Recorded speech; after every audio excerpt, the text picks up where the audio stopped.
Kita ke informasi selanjutnya, Mirsa. Larangan mudik 6 hingga 17 Mei tidak diimbangi dengan pengetatan lokasi pariwisata. Pemerintah mengimbau untuk membatasi kapasitas lokasi wisata, namun faktanya pengelola objek wisata kewalahan menghadapi lonjakan jumlah pengunjung. Ketidakmampuan pengelola wisata mengantisipasi membeludaknya pengunjung membuat banyak kerumunan terjadi di lokasi wisata.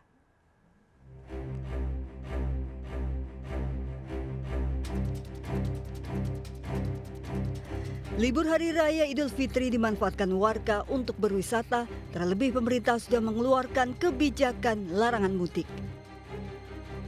Meski pemerintah sudah mengumumkan kapasitas maksimal pengunjung di lokasi wisata, nyatanya pengelola kawasan wisata tidak mampu mengantisipasi melonjaknya pengunjung. Terbukti sejumlah lokasi wisata kedodoran saat diserbu ratusan hingga ribuan pengunjung. Pada hari kedua Lebaran Jumat 14 Mei, kawasan Ancol diserbu 43.000 pengunjung. Di masa libur Lebaran, kapasitas pengunjung dibatasi hanya 30% atau sekitar 40.000 pengunjung.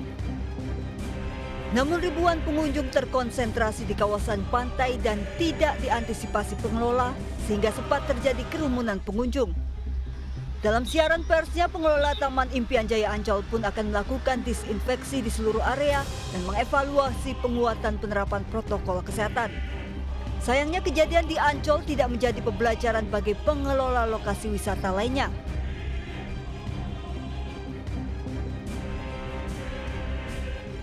Sabtu sore, kawasan wisata Pasir Putih Pantai Indah Kapuk, Jakarta Utara diserbu pengunjung.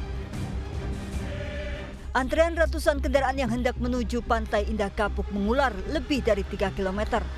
Petugas pun kewalahan dan terpaksa menyekat arus lalu lintas. Hanya penghuni perumahan yang diizinkan masuk. Sementara itu Pemprov DKI Jakarta akhirnya memutuskan untuk menutup destinasi wisata di Jakarta 16 hingga 17 Mei. Pantai Batu Karas, Pangandaran, Jawa Barat juga diserbu pengunjung.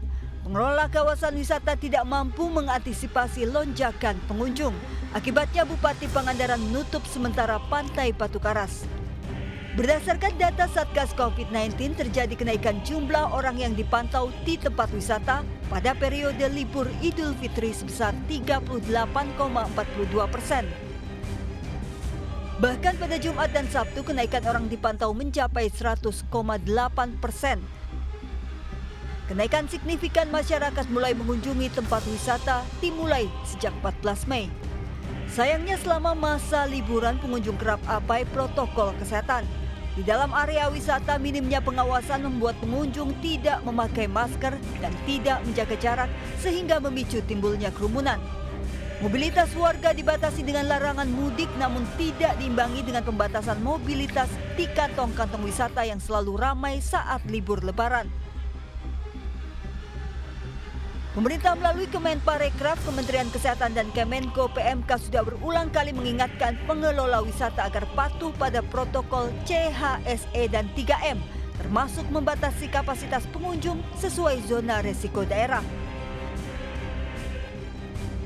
Ketua Satgas Penanganan COVID-19 Doni Munardo bahkan tegas meminta Satgas COVID-19 di daerah untuk menutup tempat wisata yang tidak mampu menerapkan protokol kesehatan. Yang harus kita ingatkan lagi adalah tempat-tempat wisata yang tadi sudah disampaikan oleh Bapak Menko.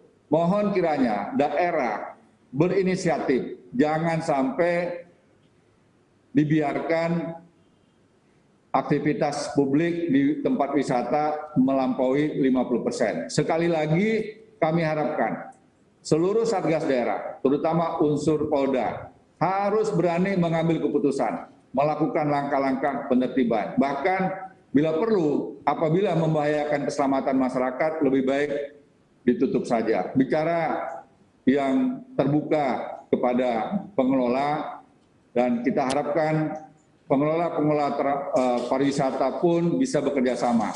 Karena kalau kasus aktif meningkat, otomatis semuanya akan mundur lagi.